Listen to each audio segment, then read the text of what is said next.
जय हिंद मित्रांनो, आपल्या यूट्यूब चॅनलवर मी सर्वांचं मनापासून स्वागत करत आहे। आजच्या या व्हिडिओच्या माध्यमातून शिक्षक भरतीच्या सध्या जो काही आपल्या सर्वांना प्रतीक्षा असलेला जो फेज 2 आहे त्या संदर्भामध्ये ज्या काही चित्रविचित्र या ठिकाणी चर्चा सुरू आहेत त्याविषयी आपण ऑथेंटिक माहिती या व्हिडिओच्या माध्यमातून जाणून घेणार आहोत।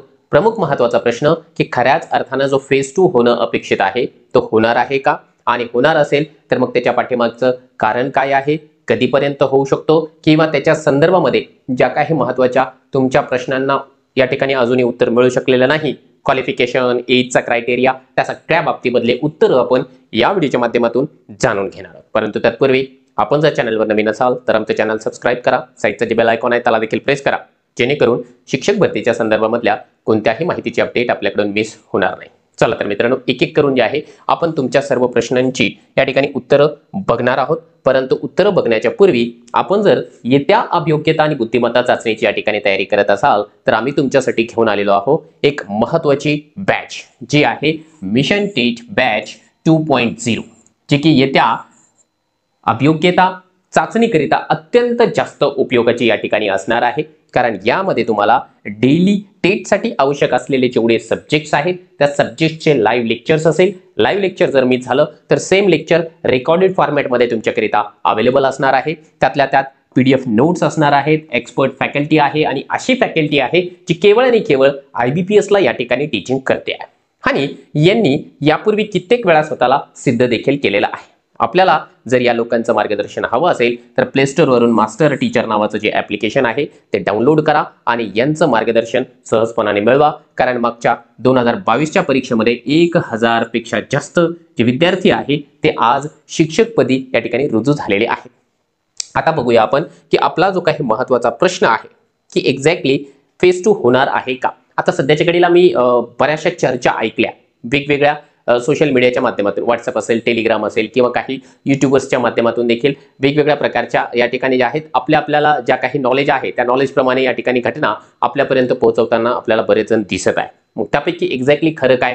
आता काही जणांनी तर असं सांगितलं की फेज 2 आता काही होणार नाही, नवीन शासन आलेलं आहे, मंत्री आता बदललेले आहेत, तर साहजिक आहे फेज 2 न होता आता डायरेक्ट तिसऱ्या टेटवरती या ठिकाणी भरती होईल, असं देखील काही लोकांनी सर्रासपणाने सांगून टाकलेलं आहे। त्यामुळे काय आहे की जे जेन्युइन विद्यार्थी आहेत आणि ज्यांचं मेरिट हे थोडक्यावरून हुकलेलं आहे, जे की पहिल्या फेजमध्ये या ठिकाणी क्वालिफाय होऊ शकले नाही किंवा सिलेक्शन यादीमध्ये नाव येऊ शकलं नाही, त्या उमेदवारांमध्ये या ठिकाणी पॅनिक त्याचं वातावरण निर्माण झालेलं आहे। त्या लोकांनी अजिबात पॅनिक व्हायचं नाहीये। फेज 2 कोणत्याही परिस्थितीमध्ये या ठिकाणी होणारच आहे। याच्या पूर्वी देखील सांगितलंय, पण तोंडी सांगितलंय, या व्हिडिओच्या माध्यमातून मी तुम्हाला काही गोष्टी दाखवतोय। बघा, फेज 2 होणारच आहे आणि 100% होणार आहे। त्यामागचं महत्त्वाचं कारण म्हटल्यावर हे पहिलं कारण आहे।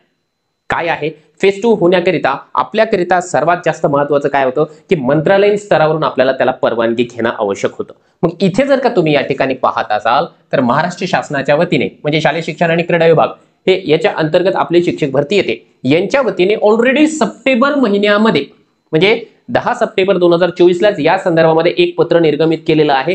हे पत्र दिलं होतं त्यांनी आयुक्त महोदय यांना, आणि याचा विषय तुम्ही लक्षात घ्या, याचा विषय हा आपलाच विषय होता है ना, जे की मी तुम्हाला ऑलरेडी सांगितलेलं आहे। घाबरण्यासारखं याच्यामध्ये काहीच नाहीये।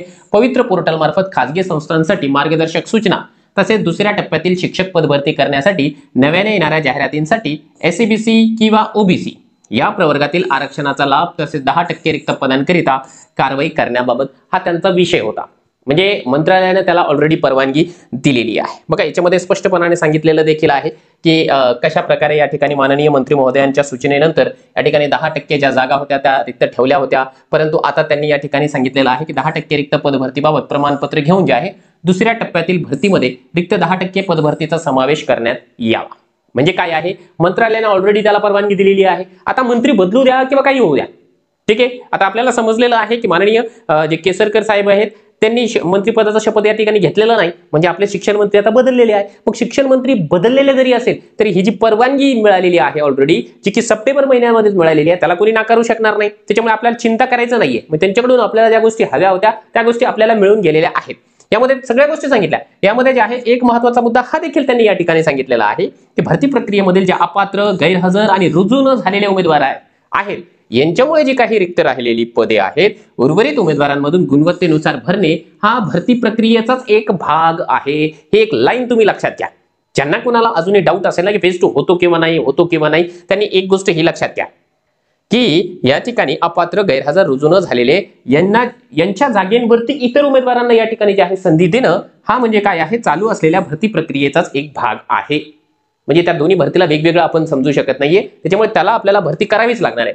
यानुसार या पुढील सर्व भरती प्रक्रियांमध्ये अपात्र गैरहजर व रुजू न झालेल्या उमेदवारांमुळे या ठिकाणी रिक्त राहिलेली जी पदे आहेत उर्वरित उमेदवारांमधून गुणवत्तेनुसार भरण्यात याव्यात. तसेच शासन निर्णय जो आहे 10/11/2022 चा, त्या अन्वये शिक्षक अभियोग्यता बुद्धिमत्ता चाचणीनंतर पदभरतीसाठी आवश्यकतेनुसार 3 महिन्यातून एकदा व्यवस्थापनाकडून पोर्टलवर जाहिराती घेण्यात येतील अशी तरतूद करण्यात आलेली आहे. त्यानुसार आपण प्रस्तावित केल्यानुसार खासगी शैक्षणिक संस्थांना जाहिरात देण्याची सुविधा देण्याबाबत आवश्यक ती कारवाई करावी. फक्त स्थानिक स्वराज्य संस्था नव्हे तर यांनी या ठिकाणी जे आहे ज्या खासगी संस्था आहेत त्यांना देखील या ठिकाणी कळवा असं नमूद केलेलं आहे. आणि यामध्ये त्यांनी असं सांगितलं की जो काही मराठा समाजासाठी एक शासन निर्णय लागू झालेला आहे 26 फेब्रुवारी 2024 पासून, त्यांचं जो काही एससीबीसीचं आरक्षण आहे त्या आरक्षणाप्रमाणे जे आहे येणाऱ्या जाहिराती ज्या आहे पवित्र पोर्टलवरती त्या आरक्षणाप्रमाणे घेण्यात याव्या. त्याच्यामुळे मावकडून या ठिकाणी जे आहे बिंदू नामावलीची फेर तपासणी करण्यात यावी. आणि इथे तुमच्या प्रश्नाचं या ठिकाणी एक उत्तर हे देखील आहे की काय प्रश्न आहे तो की सर क्वालिफिकेशन. तर इथे 4 नंबरचा मुद्दा जे आहे तुमच्याकरिता क्वालिफिकेशन संदर्भामध्ये आणि तुमच्या वयाच्या संदर्भामध्ये देखील आपल्याला या ठिकाणी लक्षात येऊन जात आहे. त्याच्यामध्ये काही बदल होईल किंवा नाही होणार आहे हे सांगता येणार नाही. मॅक्झिमम पॉसिबल आहे की याच्यामध्ये बदल होणार नाहीये, कारण ऑलरेडी या ठिकाणी जे आहे मंत्रालयीन स्तरावरून जी परवानगी मिळाली हे परवानगीचं पत्र आहे. आणि या पत्रामध्ये काय सांगितलं बघा की शिक्षक अभियोग्यता चाचणी 2022 अनुसार चालू शिक्षक भरतीमध्ये उमेदवाराने त्यांच्या स्वप्रमाणपत्रामध्ये खुला व आर्थिकदृष्ट्या दुर्बल घटक असा प्रवर्ग नमूद केलेल्या उमेदवारांना सदस्यतेमध्ये एससीबीसी वर्गाकरिता असलेले आरक्षण व कुणबी नोंदीच्या आधारे इतर मागास प्रवर्गामध्ये येणारे आरक्षण प्राप्त होत आहे. यास्तव सदर उमेदवारांना यापुढील येणाऱ्या जाहिरातीमध्ये प्राप्त होणारे आरक्षणाचा लाभ घेण्यासाठी स्वप्रमाणपत्रामध्ये बदल करण्याची संधी देण्यात यावी. म्हणजे काय आहे हा तुमचा दुसरा प्रश्न आहे. ठीक आहे, जाहिरात तर येईल सर, फेज 2 तर होईल, पण आम्हाला आमच्या प्रोफाईलमध्ये एडिटचा चान्स मिळेल का, हे तुमच्या प्रश्नाचं उत्तर आहे. एडिटचा चान्स मिळणार आहे, एडिटची संधी द्यावी हे आदेश आहेत या ठिकाणी कक्ष अधिकारी आपले जे शिंदे सर आहेत महाराष्ट्र शासनाच्या वतीने त्यांनी आदेश दिलेले आहेत या ठिकाणी माननीय शिक्षण आयुक्तांना एडिटची संधी द्यावी. मग एडिटची संधी मिळणार आहे, कशाला ताण घेता. तसेच शिक्षक अभियोग्यता बुद्धिमत्ता चाचणी 2022 च्या आधारे यापूर्वी स्वप्रमाणपत्रामध्ये शैक्षणिक व व्यावसायिक अर्हतेबाबतची माहिती उमेदवारांनी नोंद न केल्याने केवळ तांत्रिक चुकीमुळे उमेदवारांना त्यांनी अर्हता प्राप्त करूनही अशा उमेदवारांना विचारात घेण्यात आलेले नाही. यास्तव 12 फेब्रुवारी 2023 पूर्वी विहित अर्हता प्राप्त असणाऱ्या सर्व उमेदवारांना यापुढील जाहिरातीमध्ये भाग घेण्याची संधी देण्याकरिता स्वप्रमाणपत्रामध्ये दुरुस्ती करण्याची संधी देण्यात यावी. म्हणजे जे काही क्वालिफिकेशन आहे ते 12 फेब्रुवारी 2023 पूर्वीच असावं. आता यामध्ये ना काही जणांना असं वाटत होतं की आम्हाला नव्याने या ठिकाणी ज्यांचं सेल्फ सर्टिफाईड झालेलं नाहीये, रजिस्ट्रेशनच झालेलं नाही पवित्र पोर्टलला, त्यांना संधी भेटेल का. तर मी एका व्हिडिओ मध्ये म्हटलं होतं की त्यांना मॅक्झिमम चान्स आहे की नव्याने जे आहे प्रोफाईल बनवण्याची संधी मिळणार आहे. एडिटचा चान्स मिळणार परंतु नव्याने संधी मिळणार नाही. इथे जर का लाईन तुम्ही ऐकली ना किंवा वाचली व्यवस्थितपणाने तर तुमच्या लक्षात येईल की या ठिकाणी जे आहे केवळ तांत्रिक चुकीमुळे उमेदवारांना त्यांची अर्हता प्राप्त करूनही अशा उमेदवारांना जे आहे या ठिकाणी तांत्रिक अडचणीमुळे पूर्ण अपडेट करता आलं नव्हतं त्यांना एडिटचा चान्स द्यावा असा हा पत्र आहे. आता या पत्राच्या नंतर पुढे हे बघा आयुक्त कार्यालयाच्या वतीने देखील पत्र निर्गमित झालेलं आहे. म्हणजे मंत्रालयाची परवानगी निघाल्याच्या नंतर आयुक्त कार्यालयाच्या वतीने हे विभागीय शिक्षण उपसंचालक, शिक्षणाधिकारी प्राथमिक माध्यमिक, शिक्षणाधिकारी महानगरपालिका, शिक्षण निरीक्षक जे उत्तर पश्चिम दक्षिण बृहन्मुंबई आहेत आणि प्रशासनिक अधिकारी मनपा आणि नपाच्या सर्वांना देखील सेम पत्र लिहिण्यात आलेलं आहे. आणि या पत्रामध्ये देखील विषय होता पवित्र पोर्टल मार्फत दुसऱ्या टप्प्यातील शिक्षक पदभरतीबाबत करावयाच्या कारवाईबाबत. त्यामध्ये त्यांनी तेच सांगितलं की तुमच्याकडे असलेल्या ज्या काही जागा आहेत त्या तुम्ही पोर्टलला नोंदवा, असं असं करून घ्या. मावाकडून तुमचं जे रोस्टर आहे ते पुनश्च एकदा जे आहे एससीबीसीच्या आरक्षणानुसार तुम्ही त्या ठिकाणी जे आहे नव्याने कॉलम बनवा, जाहिरात रेडी ठेवा, एवढं त्यांनी सांगितलेलं आहे. ठीक आहे. आता हे जे पत्र होतं सूरज मांढरे सरांच्या स्वाक्षरीनिशी देण्यात आलेलं आहे. आता हे पत्र कधीच आहे तर तुम्ही लक्षात घ्या या ठिकाणी पत्र आहे 9व्या महिन्यामधले. मग आता मला एक गोष्ट सांगायची, एवढ्या सगळ्या गोष्टी असताना देखील आपल्या मनामध्ये शंका का बरं येते. ठीक आहे, उशीर झालेला आहे त्यामुळे थोडीशी मनाची चलबिचल होणं हे साहजिक आहे, परंतु आपण पूर्णतः असं समजून जाणं की यार ठीक आहे आता भरती होणारच नाही तर हे चुकीचं आहे. आता इतके दिवस आपण या ठिकाणी संयम ठेवलेला आहे आणखी काही दिवस या ठिकाणी आपण संयम ठेवावा आणि सध्या जे काही तुषार देशमुख सरांच्या नेतृत्वाखाली नागपूर या ठिकाणी जे आहे आंदोलन होत आहे फेज 2 लवकरात लवकर व्हावा याकरिता, तर त्याकरिता जे आहे सर्वांनी तुषार देशमुख सर आणि त्यांची जी काही संपूर्ण टीम आहे त्यांना व्यवस्थितपणाने सहकार्य करा, त्यांना साथ द्या आंदोलनामध्ये. जर का त्यांना तुम्ही प्रत्यक्षामध्ये जाऊन भेटणं शक्य असेल, आसपासची मंडळी जर का जाऊ शकत असेल तर निश्चितपणाने जा. कारण आपली जी काही प्रत्येक छोटी छोटी कृती असते त्या छोट्या छोट्या कृतीमुळे निश्चितपणाने जे आहे पूर्ण फुलाची पाकळी म्हणून या शिक्षक भरतीचा जो काही रथ आहे तो ढकलण्यासाठी या ठिकाणी फायदा होत असतो. त्याच्यामुळे आपण आपल्या परीने जी काही मदत होऊ शकत असेल ती निश्चितपणाने करावी. इवाना जर का आपण त्या ठिकाणी जाऊ शकत नसाल, आपण जर महिला असाल, आपल्या मागे फार घर संसारदार आहे, तर मग आपण किमान त्यांच्या आंदोलनाच्या न्यूज असेल किंवा पोस्ट असेल तर ती किमान व्हायरल तरी करत चला. जेणेकरून काय होईल की आपल्याला ज्या गोष्टीची सर्वात जास्त प्रतीक्षा आहे की यार ठीक आहे राऊंड 2 किंवा फेज 2 आपण ज्याला म्हणूया तो लवकरात लवकर होणं अपेक्षित आहे. कारण फेज 2 झाल्याच्या नंतर आपल्या सर्वांना या ठिकाणी प्रतीक्षा आहे, ती प्रतीक्षा आहे आपल्याला टेट परीक्षेची.